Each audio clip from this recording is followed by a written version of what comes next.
Hi everyone, and welcome to my SMX Gen 4 Plus panel mod and pad configuration settings video. First, I'm going to give some disclaimers, then I'll cut into the panel modding side, and then finally go into the configuration settings I use in the configuration tool, and then after that, give my final closing thoughts and considerations.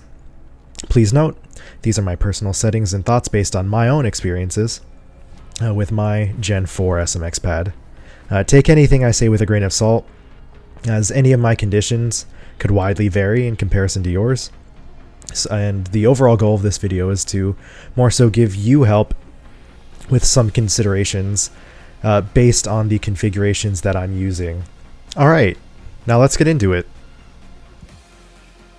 Alright, so if you are using a Gen 4 or newer SMX pad and you want to have something similar to the setup that I'm using, then you'll want to definitely get the Gen 5 foam if you're on a Gen 4 pad, so buy the SMX 5 upgrade kit. I highly recommend that just in general. If you're an SMX Gen 4 owner, it's going to save you a lot of issues in the long run.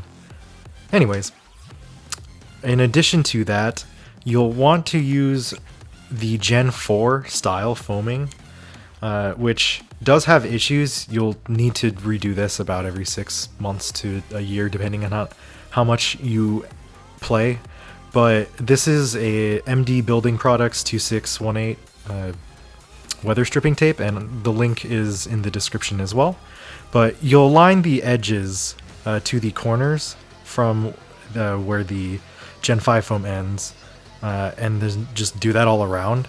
And I've found that helps with the sensitivity overall.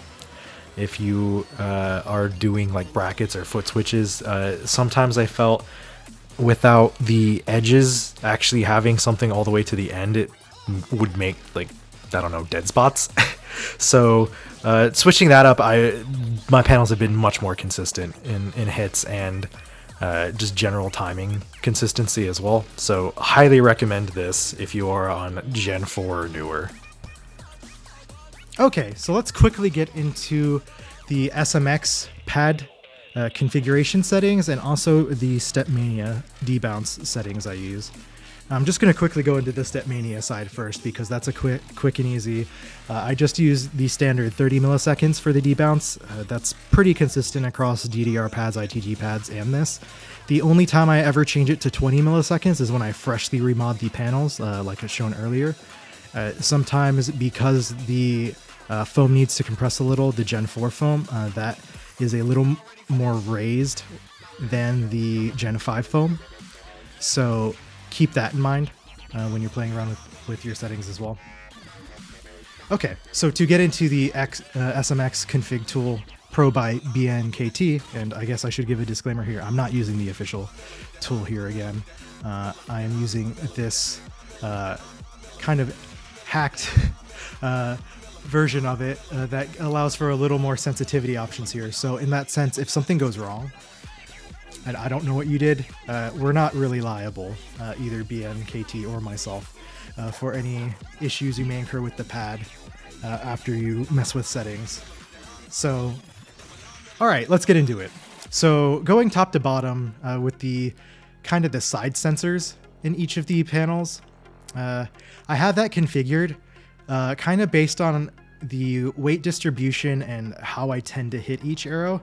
So for example, the left arrow, my left leg is a little shorter than my right leg, so I need a little more sensitivity when I'm hitting or reaching for brackets and whatnot. So that is significantly less than the right arrow, and since the right leg is longer, I don't need as sensitive sensors to hit. And actually I still get grates on the right arrow sometimes because I overextend a little bit onto it. And for the down arrow, that one is just based on how I hit foot switches. I configure that between 200 maybe like to 210 depending on how dense or fast the foot switches are. And then I also change all the inners to be somewhere between 195 and 205 on average, depending on how I'm feeling, how hard I'm hitting the panels on average that day.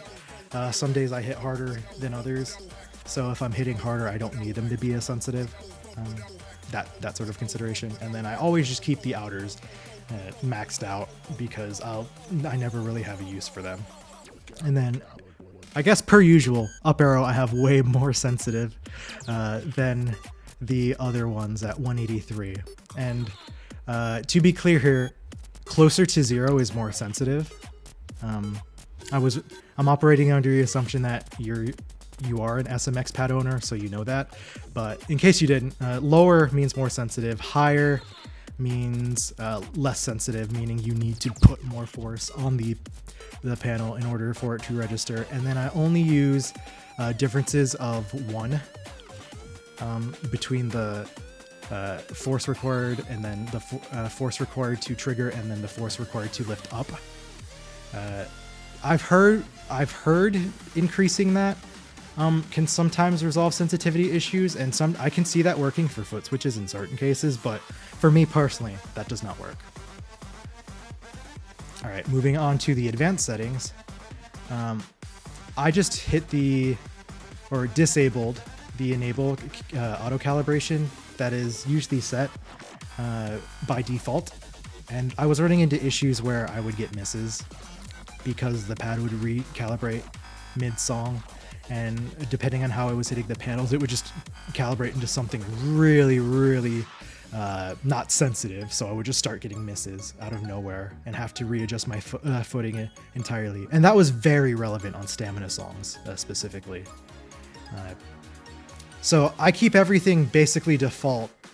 This, I think when you disable it, defaults to 16, which I think that's just the time setting, so it's basically nothing. It's never auto-calibrating. And then for the panel debounce microseconds, I have it set to 3000s to be basically consistent with the 30 milliseconds debounce that I set in StepMania. All right, that covers it for the settings for the config tool in StepMania. Now that we've seen both the panel modding and the configurations for my SMX pad, I quickly want to touch on a few other thoughts and considerations I've seen from the quirkiness with my pad over the last few years since I've been playing regularly. First, I've noticed that even with the custom configuration tool, I've needed to force quit the program or turn off and on my pad again for it to feel like it's correct. And I noticed this because when I'm just playing, I'll get random late judgments out of nowhere, so I'll just be stepping and it'll be pretty consistent, and then just a random late excellent come out of nowhere. And I feel like I'm at the point where I can know if I'm getting like even a pad excellent, especially with the blue window and white window being a thing now.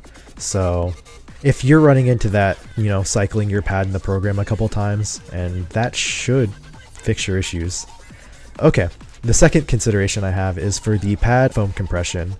So thank you for Lumi for bringing this one up, because I had forgotten about this one.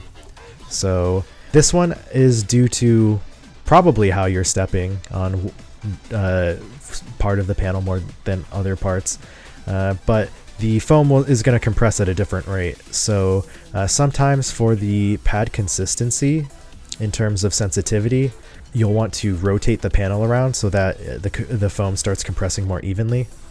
And that can be the difference between, even with your configured pad settings in the program, that can be the difference between the miss and like full comboing foot switches or drills. So definitely keep that in mind.